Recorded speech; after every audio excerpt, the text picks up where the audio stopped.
क्या मोदी हिमालय पर जाने वाले थे? क्या मोदी प्रधानमंत्री न होते तो सन्यास लेकर सन्यासी बन जाते? किसने मोदी को सन्यासी बनने से रोक दिया?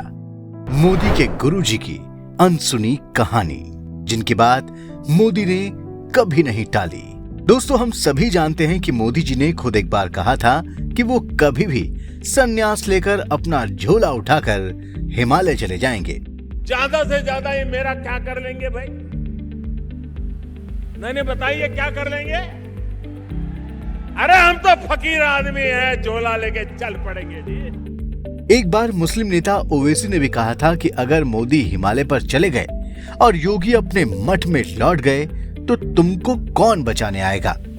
तो आखिर मोदी और ओवैसी ने ऐसी बातें क्यों कही थी? क्या सच में प्रधानमंत्री मोदी जी के मन में संन्यास लेने का विचार था, जिसे उनके ही एक गुरु ने रोक दिया था? तो कर्मा आज आपको प्रधानमंत्री नरेंद्र मोदी के संन्यास लेने के फैसले को लेने और उसे टालने की वो कहानी बताने जा रहा है जिसे आज तक आपने नहीं सुना होगा। दोस्तों, जब मोदी जी ने राजनीति की शुरुआत की ही थी, तभी एक ऐसा वक्त आया था जब उन्होंने राजनीति छोड़कर संन्यास लेने का फैसला कर लिया था। उन्होंने अपनी शादी के ठीक बाद ही ये फैसला कर लिया था कि उन्हें संसार की मोह माया को छोड़कर सन्यासी बनना है। उन्होंने घर छोड़ दिया और परमात्मा की तलाश में निकल भी पड़े थे। लेकिन तभी उनके जीवन में गुरु का आगमन होता है और इसके बाद जिन मोदी जी को आप आज देख रहे हैं वो उनके गुरु की कृपा की वजह से ही हैं। महज 17 वर्ष की उम्र में नरेंद्र मोदी जी घर छोड़कर ईश्वर और सत्य की तलाश में पूरे देश की यात्रा पर निकल पड़े थे।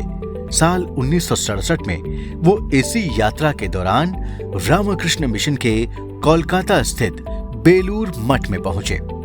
दोस्तों, हम आपको बता दें कि बेलूर मठ की स्थापना नरेंद्र नाथ दत्त यानी स्वामी विवेकानंद जी ने की थी। यहाँ रामकृष्ण मिशन के सन्यासी ईश्वर की प्राप्ति के लिए साधना करते हैं। यहाँ नरेंद्र मोदी जी की मुलाकात बेलूर मठ के अध्यक्ष स्वामी माधवानंद जी से हुई।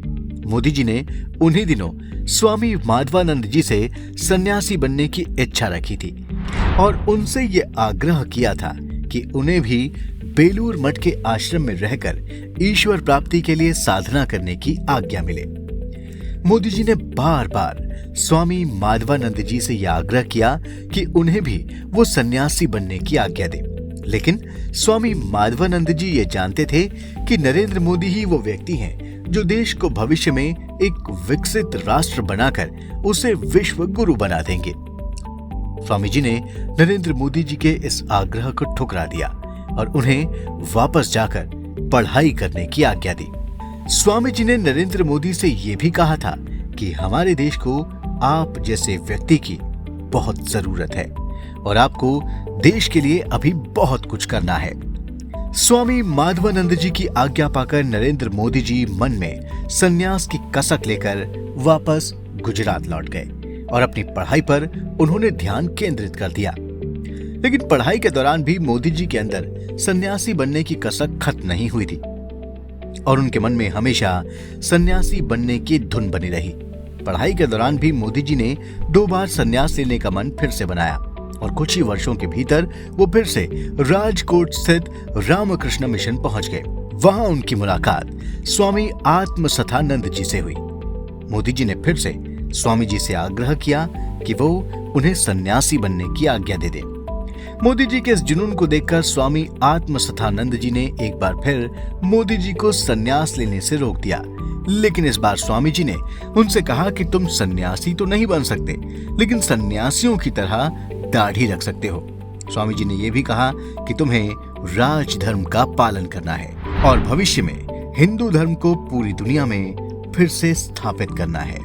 इसके बाद मोदी जी देश निर्माण के कार्य में लग गए और धीरे धीरे वो गुजरात के मुख्यमंत्री और फिर साल 2014 में भारत के प्रधानमंत्री बने।